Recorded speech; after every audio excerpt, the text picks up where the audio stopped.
For an employee to be exempt from overtime, the terminology here is always confusing. Exempt means you don't get overtime. Non-exempt means you do get overtime. So if you say, I've got this admin who's working for me and I don't want to have to track their hours.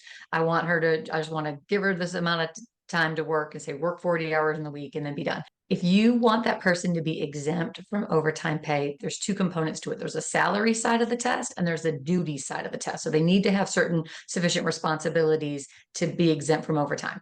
This recent change has to do with the salary half of the test, which is even if I have all the responsibility in the world, if I don't make a certain amount of money, I'm not considered exempt under federal law. And the opposite is true. Even if I make a lot of money, I have to have certain responsibilities for them to balance out.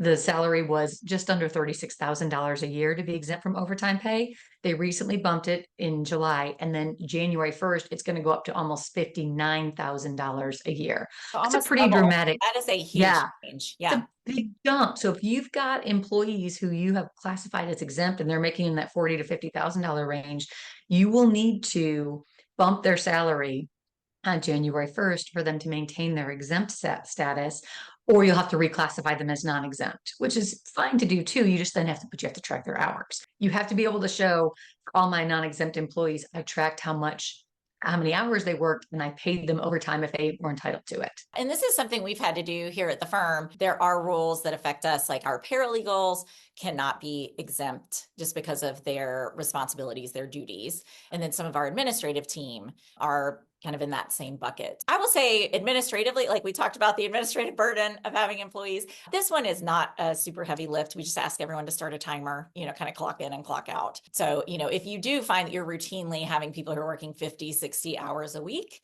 and they are exempt from overtime and they are in this, lower salary range, this is something you might want to really look at more carefully.